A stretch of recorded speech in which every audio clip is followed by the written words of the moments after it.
Assalamualaikum warahmatullahi wabarakatuh. Terima kasih atas kesempatannya. Saya ada perwakilan dari IWOS, kebetulan posisi di National Coordinator Institusional dan Financial. Nah, ini menindaklanjutin yang tadi, bahwa tadi pagi Pak William J. Parente sebagai Chief of Party menegaskan bahwa IWOS itu berkomitmen untuk meningkatkan akses air bersih dan sanitasi. Sehingga kami, IWOS Plus, itu kemudian sering melakukan diskusi dengan kebetulan di Kementerian PUPR, yaitu Bu Marsha dan teman-teman, kemudian mendiskusikan permasalahan ini. Bisa ini Mas tayangannya? Sebentar.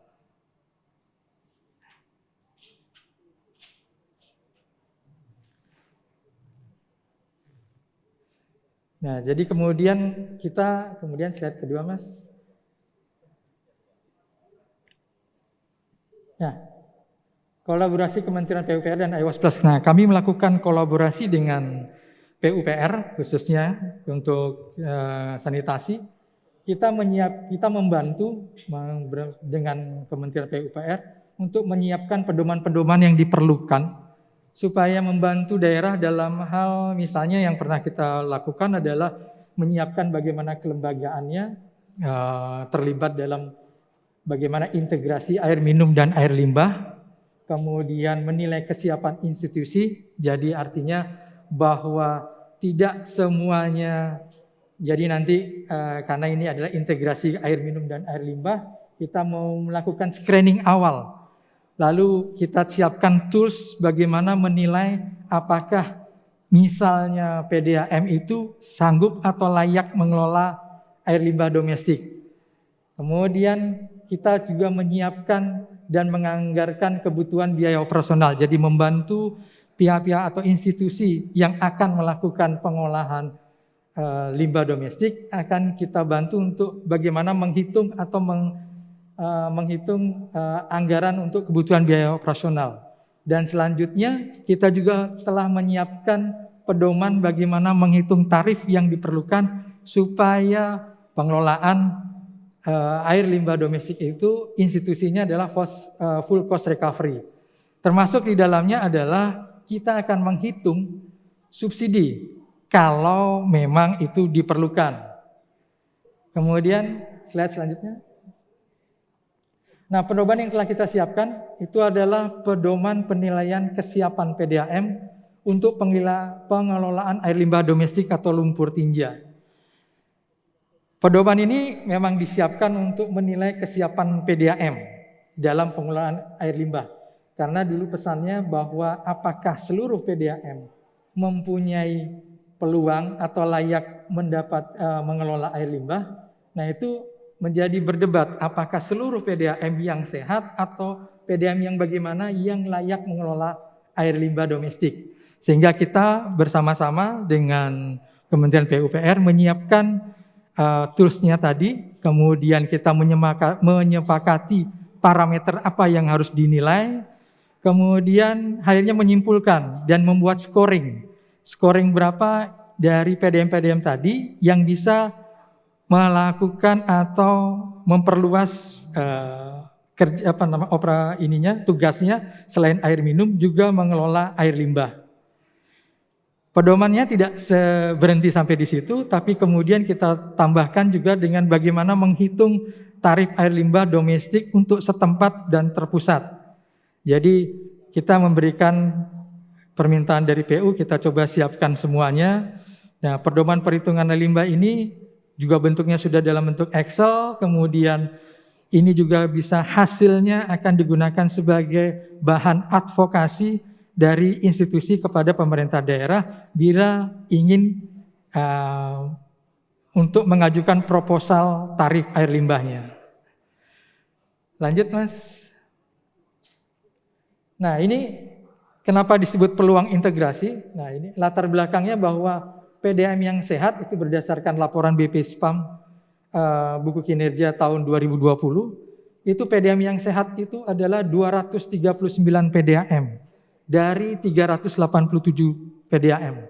Jadi pangsanya, potensialnya sangat tinggi. Dan kenapa kita menunjuk atau mengajak PDAM untuk integrasi untuk pengelolaan air minum dan air limbah? Karena PDAM sampai saat ini yang mempunyai keahlian atau pengalaman dalam pengelolaan pelanggan dalam jumlah yang besar, kemudian sanggup mengelola database pelanggan, dan kemudian bisa mengkolek dana dengan baik. Nah, dari PDAM yang sehat tadi, 239, itu yang cakupannya di atas 60%, itu hanya ada 20 PDAM dari PDAM sehat. Lalu PDAM itu yang tadi seperti saya sampaikan, mempunyai pengalaman dalam pengelolaan pelanggan, dan kemudian tahapan pengelolaan ini berdasarkan hasil studi integrasi air minum dan air limbah, tidak seluruhnya bisa langsung diserahkan kepada pengelolaannya kepada PDAM. Beberapa PDAM menginginkan bertahap, karena yang selama ini mungkin air limbah domestiknya dikelola oleh UPTD, kemudian ini akan dikerjasamakan dengan PDAM, maka tidak seluruhnya langsung diserahkan kepada PDAM, tapi bertahap. Nah, ini yang kita bisa opsi bahwa pengelolaan itu mulai misalnya dari PDAM hanya mengelola untuk pengelolaan pelanggan, penjadwalannya, lalu mengangkutnya, monitoring pengangkutannya, mungkin pengolahannya diserahkan kepada yang lainnya. Lalu kalau PDAM sanggup, dia bisa mengelola pelanggan, pengangkutan, dan pengolahan limbah. Nah, ini yang perlu kita hati-hati. Kenapa? Karena di akuntingnya PDAM, bila aset itu masuk ke dalam buku asetnya PDAM, maka penyusutan sudah mulai diberlakukan. Dan kalau penyusutan diberlakukan sedangkan pemanfaatan asetnya masih kecil, maka ini yang kita hati-hati sekali, jangan sampai pada waktu PDAM mengelola air limbah domestik, maka kinerjanya bukan membaik, malah memburuk. Nah, berdasarkan inilah maka kita membuatkan toolsnya. Bisa lanjut, Mas? Kita buatkan toolsnya. Nah, toolsnya ini sudah melakukan pembahasan beberapa kali. Mudah-mudahan ini finalnya, dan kalau nanti ada ini kita bisa revisi kalau ada masukan lagi. Bahwa yang kita nilai adalah teknis, keuangan, dan kelembagaan. Di dalam teknis itu yang kita hitung adalah cakupan pelayanan. Kenapa cakupan pelayanan ini menjadi penting adalah kalau PDAM-nya cakupan pelayanannya masih rendah, mungkin kita tidak mereferensikan untuk mengerjakan pengelolaan limbah domestik. Karena untuk air minumnya saja masih di bawah dari yang dipersyaratkan. Kalau yang dipersyaratkan di sini adalah bahwa di atas 80% atau di atas 60% lah, baru PDAM dianggap skornya lebih bagus. Lalu dari sisi teknis lagi adalah tingkat pelayanan. Kalau tingkat pelayanan PDAM-nya masih di bawah 24 jam, jadi pelanggan menerima airnya di bawah 24 jam, maka kami tidak merekomendasikan untuk mengelola limbah domestik. Kami merekomendasikan bahwa air minum harus fokus dulu di air minum sampai kinerja pelayanannya baik. Kemudian tingkat penagihan. Kenapa tingkat penagihan? Kenapa? Karena kalau banyak tingkat penagihannya rendah, berarti banyak komplain, berarti pelayanannya tidak baik. Nah, kami tidak menginginkan dengan adanya mengelola limbah domestik akan membuat kinerja PDAM menjadi turun.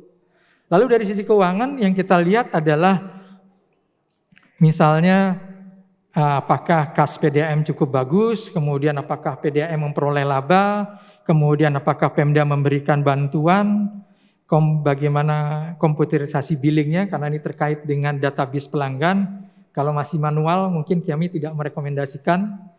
Kemudian jangka waktu penagihan dan efektivitas penagihan. Jadi intinya bahwa PDAM yang akan mengelola limbah domestik secara teknis harus juga memenuhi tadi prasyarat, secara finansial tidak boleh dalam kondisi merugi, karena kami khawatir kalau nanti mengelola limbah domestik kinerjanya tidak malah baik, malah kedua-duanya menjadi buruk. Lalu untuk kelembagaan yang kita lihat adalah rasio pelanggan, ini ada di PDAM. Jadi kalau rasio pegawai terhadap pelanggan sudah cukup baik, maka itu potensi yang sangat bagus karena PDAM bisa mengelola. Lalu Perda, apakah PDAM-nya tadi sudah membuat Perda atau belum? Lalu kemudian di bawah akan kelihatan bahwa ini akan dinilai, kemudian ada scoring. Scoringnya adalah kalau di atas 85 maka dianggap bisa mengelola, sudah bisa mendapatkan tambahan untuk mengelola limbah domestik lagi. Kalau di bawah itu maka perlu pengelolaan air bersihnya, air minumnya ditingkatkan dulu. Kemudian lanjut Mas. Sistem pengelolaan air limbah domestik seperti kita tahu ada tadi SPAL DT dan SPAL DS. Nah, saya lanjut saja bahwa SPAL DT ini ada dari perpipaan, kemudian ada pengolahan, lalu ada perpipaan, kemudian ada pipanya, kemudian ada pengolahannya. Sedangkan kalau SPAL DS dari truk, dari septic tank dibawa ke truk, dibawa ke IPLT. Lanjut Mas. Nah, ini diagramatiknya sebenarnya sama antara pedoman perhitungan tarif air limbah yang kita berikan, termasuk juga sistem terpusat dan setempat. Jadi Bapak Ibu yang ingin menghitung air limbah harus menyiapkan dulu dokumen kalau ini terpusat, operasional jaringan perpipaannya bagaimana, data IPAL-nya sendiri bagaimana, lalu data pengeluaran-pengeluaran yang terjadi dari pengelolaan limbah domestik sistem terpusat ini. Lalu setelah itu kita menyusun target teknis. Apakah ada penambahan sambungan baru atau tidak? Kalau di PDPAL apakah akan ada meter persegi lagi atau tidak? Siap.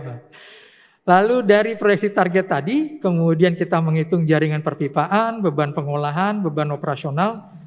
Biaya-biaya tadi akan menjadi dasar sebagai yang seperti kata Pak Aris tadi, harga pokok produksinya. Lalu kemudian kita simulasikan tarifnya, per golongan pelanggan bagaimana, lalu akan ketemu yang namanya tarif.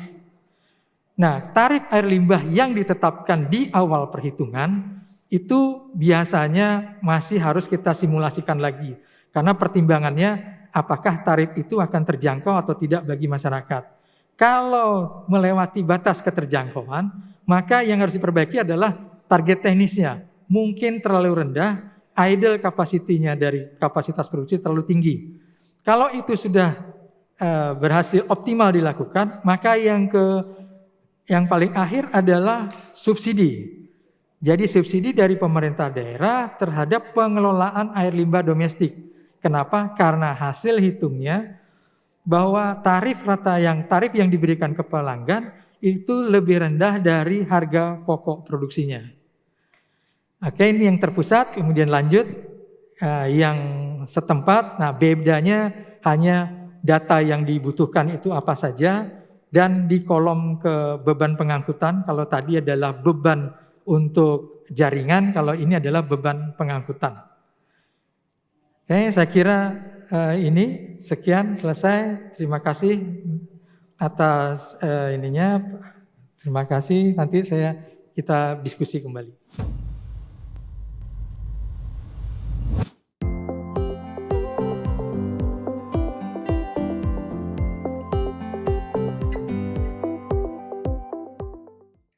Baik, terima kasih Ibu Astri atas waktunya. Assalamualaikum warahmatullahi wabarakatuh. Para peserta seminar FSM 6, saya akan memulai untuk paparannya. Silakan. Ini berkaitan dengan terutama masalah kinerja keuangan, ya. Jadi terutama kalau kita bicara sustainability, tentunya kita bicara paling utama tentang finansial. Next. Ini outline-nya mengenai SPAL DT di Jakarta, SPAL D di Jakarta, kemudian kinerja teknik keuangan, tarif, tren pendapatan, biaya, laba usaha, kemudian subsidi silang. Kita lihat sistem pengelolaan air limbah di domestik di Jakarta ada dua, ya, sistem perpipaan offset dan onset. Jadi PDPAL saat ini melakukan kegiatan usaha untuk yang offsetnya kita sudah mencapai cakupan layanannya hingga saat ini 13,33, kemudian yang onset itu 9,59, totalnya 22,92. Ini kaitannya dengan tentunya kalau kita lihat nanti sebenarnya ujung-ujungnya masalah pembiayaan dari mulai investasi maupun di operasional. Lanjut. Komposisi pelanggan untuk perpipaan, ini ada rumah tangga, niaga kecil, niaga besar, bangunan sosial, dan industri.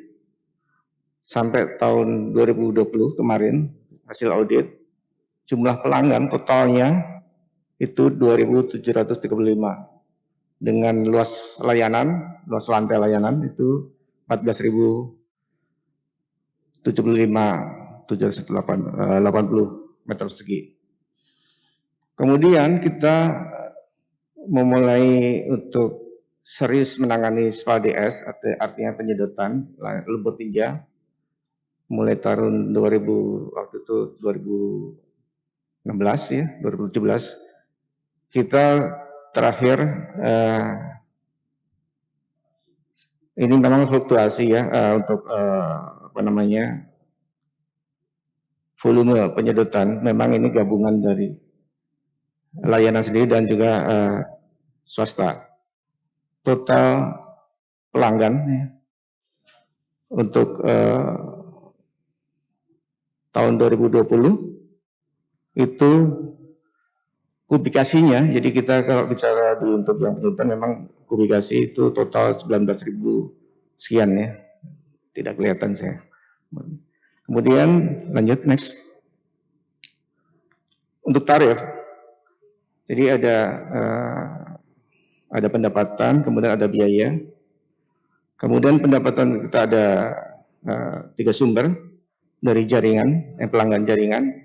Kemudian ada dari penyedotan, artinya yang SPADS. Kemudian ada lain-lain. Saat ini kita masih pada dasar tarif itu berdasar SK Gubernur, Kepgub, nomor 91 2012. Kemudian ada di biaya, itu ada beban pokok pengolahan, kemudian ada biaya sosialisasi, dan ada biaya administrasi umum. Nah, biaya ini tentunya untuk membiayai ada yang tadi SPADS-nya untuk penyedotan dan juga untuk perpipaan. Dari sana kita ada profit margin, kemudian itu kita compare dengan tarif yang ada. Jadi sebenarnya kita nanti bicara, kalau kita simulasinya, sebenarnya berapa tarif yang kita berlakukan itu larinya ke profit margin yang akan kita peroleh. Lanjut.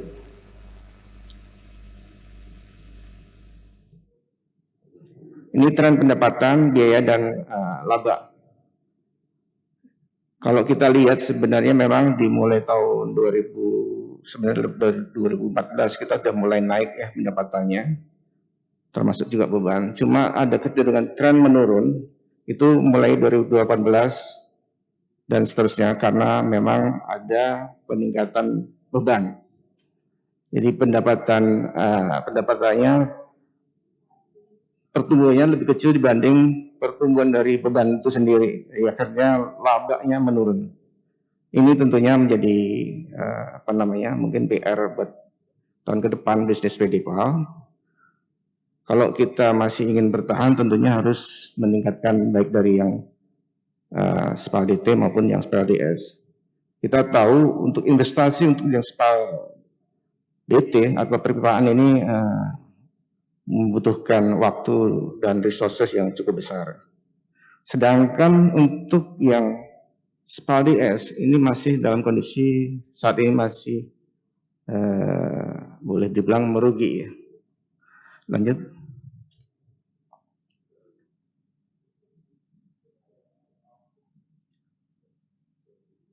Ya, ini kita lihat, ini komposisi pelanggan SPADT. Kita lihat, kita punya pelanggan tadi sekitar 2.700 yang memberikan revenue yang di atas harga dasar itu di niaga besar dengan jumlah mungkin sekitar 600-an, dan ini mengcover dari pelanggan-pelanggan yang rumah tangga maupun sosial. Ini yang kita istilahnya menerapkan subsidi silang. Dan alhamdulillah memang masih beruntung. Cuma tadi kalau kita lihat ada tren penurunan laba. Ini nanti kita bisa lihat berikutnya, next.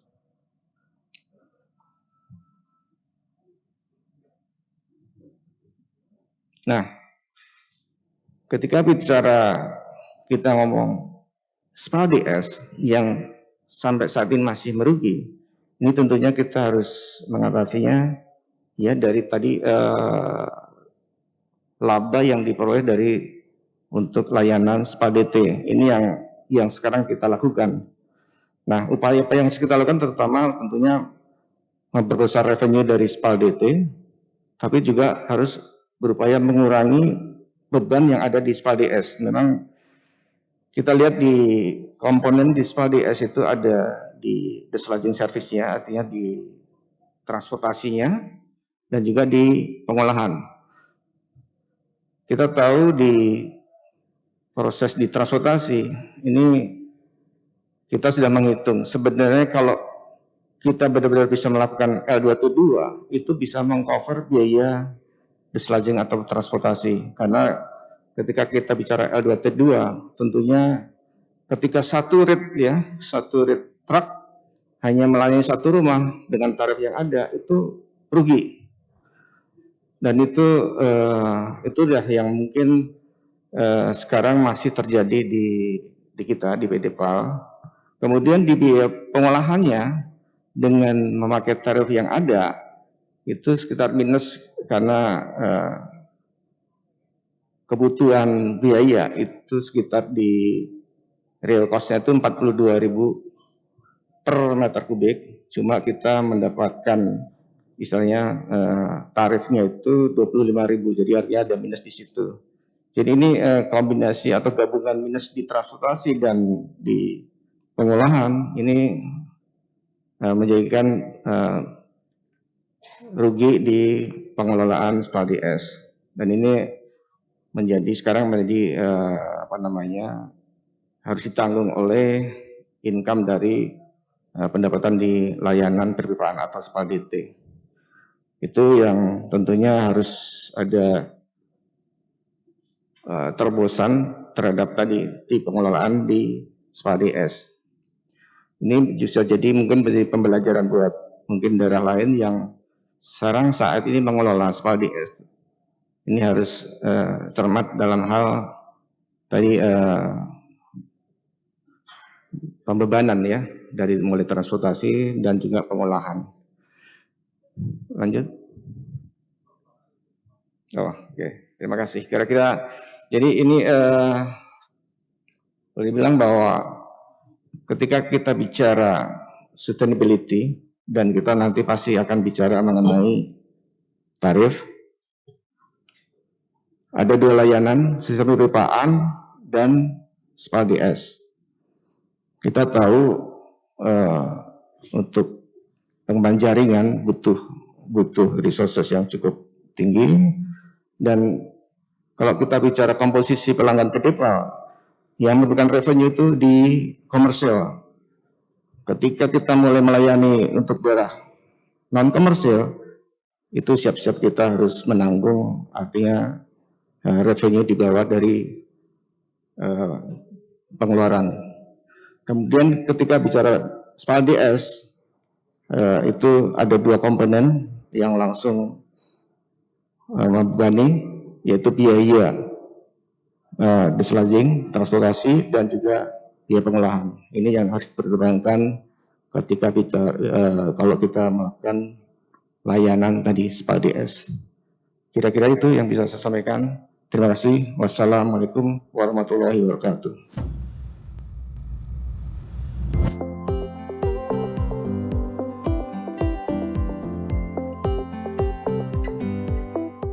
Yang bernama Patinses. Next, Mas. Yang bernama Patinses. Patinses berarti Paguyuban Tinja Servis Surakarta. Ya. Pada awal 2016 terbentuknya nama Patinses, Paguyuban Tinja Servis Surakarta. Awal mulanya sih 10 CV, Pak. Dan bertambahnya CV swasta sekarang berbadan hukum di 2021 yang berubah nama menjadi ASINDO, Asosiasi Sedot Sepiteng Swasta Indonesia. Sekarang jumlah anggotanya lebih dari 30 CV. Next. Manfaat paguyuban sendiri bagi kami sih menjalin relasi antar sesama swasta dan sesama swasta dengan PDAM. Dan sebagai wadah untuk berbagi pengalaman, ide, dan gagasan.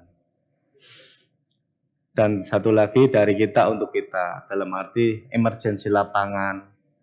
Kan kita seorang swasta sih sedot WC, jadi kalau ada servis, kalau ada mesin rusak, kita share di grup aja, tinggal datang teman-teman langsung. Iuran untuk sosial, arisan. Next.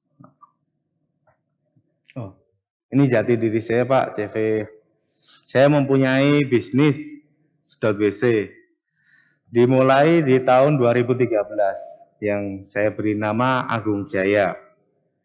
Awal mula saya 1 unit dan wilayah pelayanan Surakarta dan sekitarnya. Ini dari minta orang tua, Pak. Lulus SMA minta usaha sedot WC. Kata orang tua, rumah 30 tahun aja belum disedot, kamu minta usaha sedot WC. Next, Pak. Karena saya memilih sedot WC ini tadi, Pak, memiliki potensi bisnis yang menjanjikan.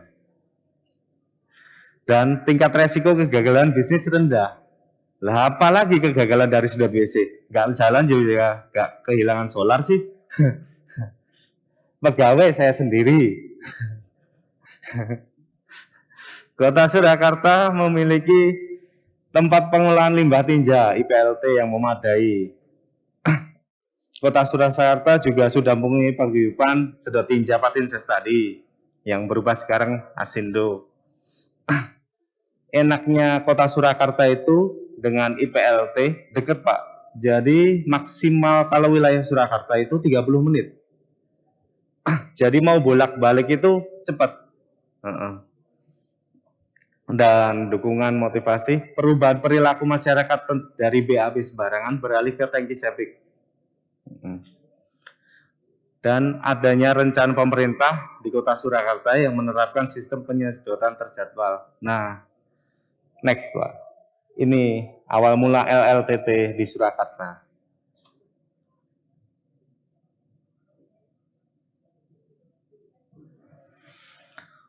Di tahun 2014, Pak, kan saya tadi 2013 awal mula usaha. Dan 2014 saya diajak dari pihak IWOS untuk bekerja sama dalam bidang LLTT, L2T2, layanan lumpur tinja terjadwal, yang dipayungi PDAM Surakarta. Di tahun 2014 bulan Desember, akhir tahun, saya dikasih 300 SPK uji coba penyedotan tinja terjadwal.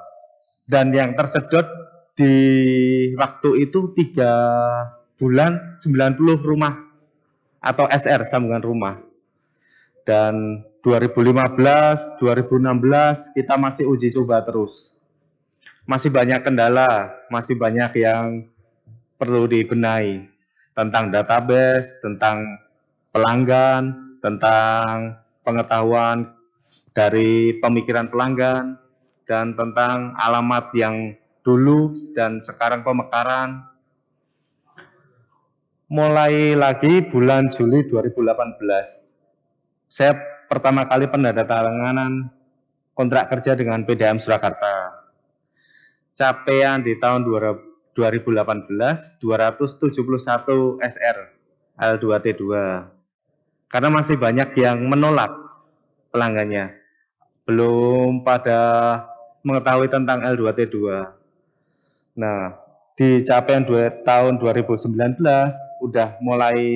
pelanggan udah mulai minta malahan 1420 SR dan 2020 sama 1437 SR. Di tahun 2021 ini kita satu bulannya bisa 200 SR. Berarti kalau baru 4 bulan ini 500 lebih. Ini baru pertengahan bulan. Berarti kalau masih normal 200 kali 12 bisa 2.400-an per tahunnya. Total yang saya capai 3.372 SR L2T2. Next. Nah, ini gambaran penyedotan L2T2, Pak. Hari pertama peluncuran program L2T2, disurvei, barcode nomor pelanggan, terus penyedotan, kita buang ke IPLT juga di barcode. Next.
Penyedotan SR.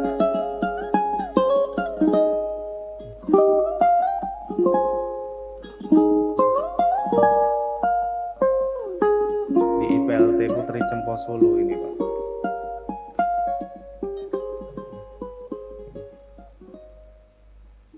Nah, pembuangan IPLT.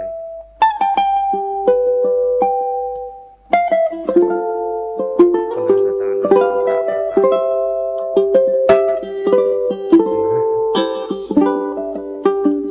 Berawal saya mau menikah, Pak. Punya babysit.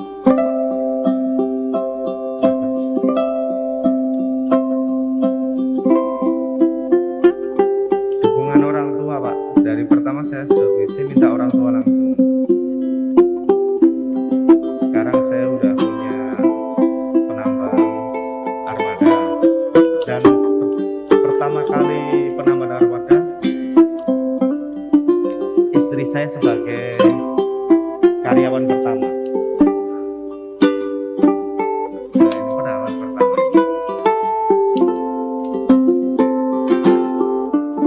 2021 penambahan kedua.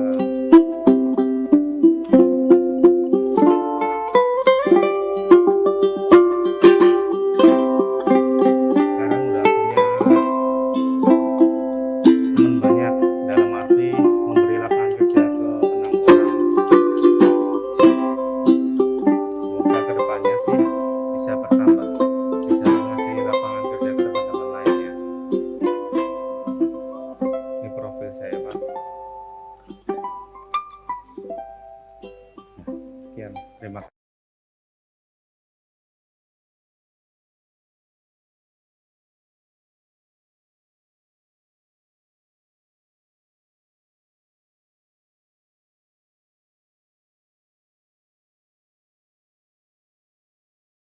belum ada LLTT dulu ya Pak ya, belum ada ya. Nah, belum berpikir ke fakultas manajemen, baru mikir bahwa ini kayak tinggi ini pasti menjanjikan. Nah, menarik sekali nih Pak Agus. Juga kalau saya lihat berarti ini sebagai kolaborasi juga ya Pak ya, bahwa Bapak kan sebagai pengusaha swasta, Bapak bekerja sama.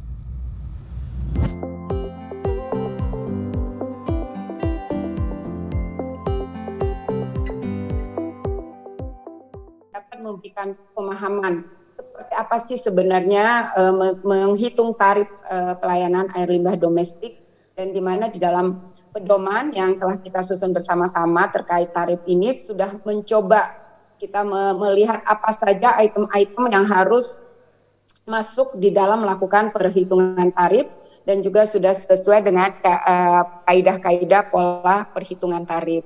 Nah, tadi juga Pak Nugroho menyampaikan ya terkait bagaimana mendorong integrasi PDAM antara integrasi pengelolaan air minum dan air limbah yang dilaksanakan lewat PDAM.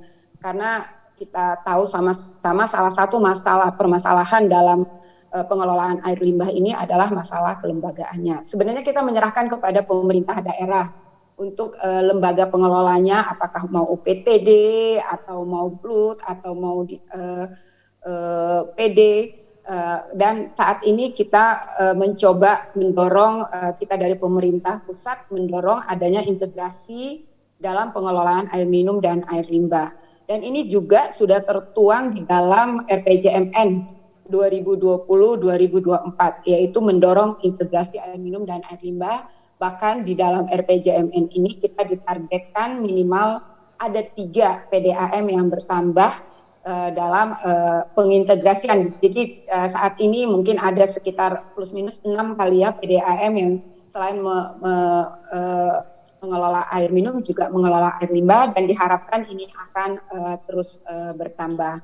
Kenapa sebenarnya kita ingin mendorong keterlibatan PDAM ini dalam pengelolaan air limbah? Karena kita melihat selama ini bagaimana kemampuan PDAM dalam melakukan pengelolaan pelanggan. Jadi kita harapkan dengan sudah adanya kemampuan PDAM ini dalam pengelolaan pelanggan, ini merupakan menjadi salah satu peluang untuk peningkatan pelayanan pengelolaan air limbah domestik. Kemudian terkait komitmen PUPR dalam memberikan atau membantu daerah-daerah yang akan mengembangkan pengelolaan air limbah domestik ya. PUPR sampai sejauh ini berkomitmen untuk tetap mendorong pengelolaan atau mendorong pengembangan pengelolaan air limbah domestik, tidak hanya lewat memberikan bantuan pembangunan infrastruktur kepada kabupaten kota, terutama infrastruktur yang terkait dengan air limbah domestik, dengan persyaratan bahwa kabupaten kota itu sudah memenuhi RC yang kita minta untuk pembangunan infrastruktur. Tetapi di samping itu juga PUPR juga memberikan fasilitasi pembinaan teknik. Nah, ini karena kita melihat tidak cukup kita hanya memberikan infrastruktur saja kepada pemerintah daerah, tetapi kita juga harus memberikan pembinaan teknis. Nah, ini yang sering kita melakukan kolaborasi ya bersama-sama dengan IWOS, bagaimana kita memberikan pembinaan kelembagaan, bagaimana kita memberikan pembinaan tarif, dan juga penyusunan perda. Karena kita melihat bahwa melalui pembinaan non-teknis ini justru akan mendorong keberlanjutan dari pengelolaan air limbah tersebut. Kemudian tadi yang terakhir Pak Sutrisno, saya salut dengan Pak Sutrisno. Tadi Pak Sutrisno menyampaikan lulus SMA, langsung berpikiran untuk memulai usaha ya, usaha, tidak ada keinginan, maksudnya udah punya keinginan lah ya, masih muda untuk mencoba membuat usaha sendiri, dan usaha itu adalah usaha yang saya pikir tidak cukup populer, yaitu usaha penyedotan pengumpulan lumpur tinja. Ini merupakan salah satu hal yang perlu kita hargai ya. Oleh sebab itu perlu kita mendorong adanya kolaborasi. Misalnya bagaimana caranya supaya perlu ada kerjasama dengan PDAM dalam penyedotan lumpur tinja, karena dengan adanya kerjasama tersebut akan memberikan kepastian usaha. Jadi seperti Pak Sutrisno, memiliki kepastian usaha bagi pengusaha jasa truk penyedotan lumpur tinja. Nah, kemudian juga tadi juga menyinggung terkait layanan lumpur tinja terjadwal ya, dengan layanan lumpur tinja terjadwal, bahwa dengan adanya skema layanan lumpur tinja terjadwal ini akan memberikan manfaat ya, tidak hanya manfaat bagi penyedotan tinja, tapi juga manfaat bagi banyak pihak. Mungkin itu Bu Asri yang bisa saya tanggapan yang bisa saya berikan kepada ketiga pemateri pada sore hari ini. Sekian dan terima kasih.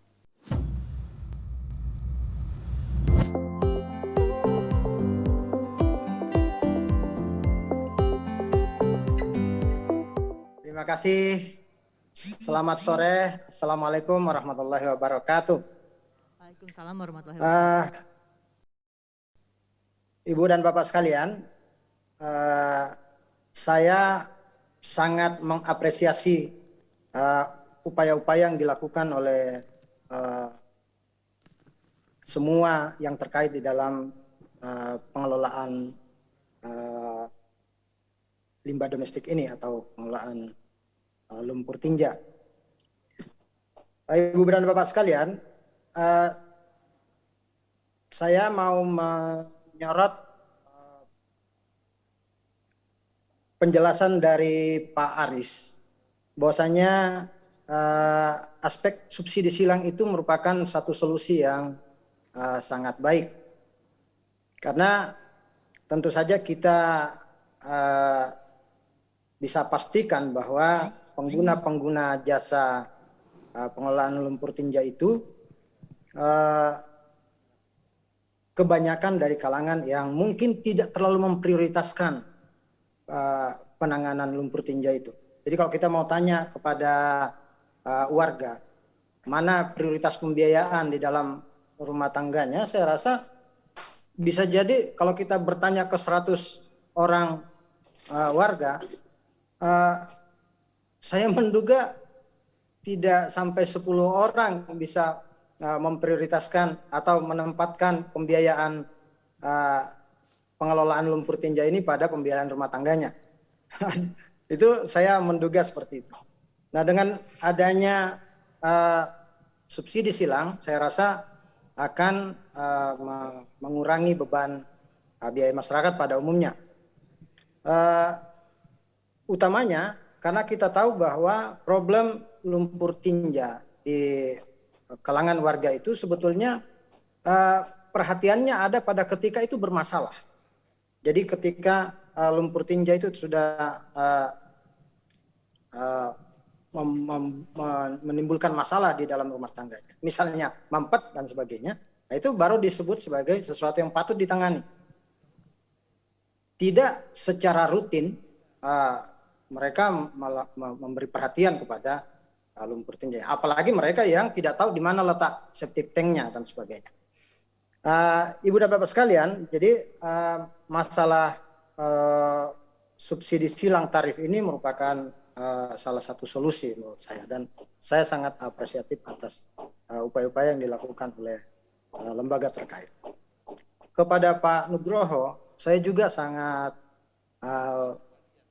apresiatif karena ada keinginan dan ada satu semacam upaya untuk memastikan bahwa pengelola lumpur domestik atau limbah domestik itu adalah lembaga yang sudah teruji dengan penilaian, dengan struktur penilaian yang sudah sangat bagus tadi.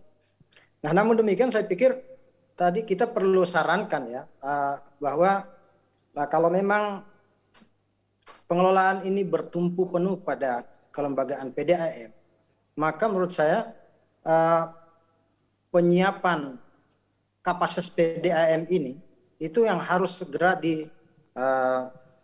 ditingkatkan sedemikian rupa sehingga mungkin hitungan 1-2 tahun ke depan kita sudah bisa memperoleh kesiapan PDAM yang cukup untuk hal tersebut, sehingga aspek-aspek pembiayaan dan sebagainya dapat kita hitung secara tepat. Untuk Mas siapa? Mas Agung, Agung Pak. ya. Iya. Agung Sustrisno ya.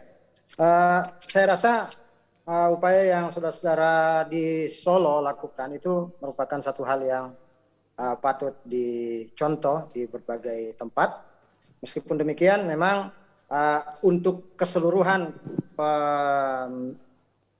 pembicara tadi, saya ingin menyampaikan semacam opini bahwa ada satu hal yang harus kita perhatikan di dalam paradigma pengelolaan limbah domestik kita, yaitu bahwa seolah-olah kalau kita menyebut pengelolaan limbah domestik atau pengelolaan lumpur tinja, itu langsung terhubung, pikiran kita langsung terhubung kepada penyedotan. Artinya pembicaraan kita terarah kepada penanganan ketika limbah domestik tadi itu harus diselesaikan, harus diselesaikan dampaknya karena menumpuk atau sudah menyumbat dan sebagainya. Nah, ini menurut saya perlu juga didiskusikan kembali paradigmanya, karena bukankah kita sebetulnya akan lebih baik jika mengalihkan pembiayaan itu bukan pada semata-mata penanganan, misalnya penyedotan dan sebagainya itu, tetapi pada upaya-upaya edukasi, semacam edukasi kepada warga untuk melakukan pencegahan dampak atas adanya limbah domestik yang tidak terkelola secara benar. Nah, tentu misalnya letak ketika misalnya seseorang akan merenovasi rumah atau membangun rumah, itu biasanya yang diperhatikan desain kamar, desain lantai dan seterusnya. Itu jarang sekali orang memperhatikan bahwa seluruh desain rumah itu harus dimulai dari bawah, dan yang paling bawah dari rumah kita itu kan adalah sumur dan sumur dan septic tank. Nah, ini yang kita tidak perhatikan, sehingga tata letak dan sebagainya itu bisa menjadi hulu dari problem yang ditimbulkan oleh adanya limbah domestik ini tadi. Sehingga menurut saya paradigma pengelolaan limbah domestik yang akan kita biayai di dalam konteks ini itu adalah harus terpadu, mulai dari proses-proses pencegahan dengan cara edukasi yang tepat, dan juga tentu saja penanganannya itu ketika ini sudah harus dilakukan penyedotan dan pengolahan dan sebagainya. Saya rasa demikian, moderator. Baik, Pak Mortaza, terima kasih banyak.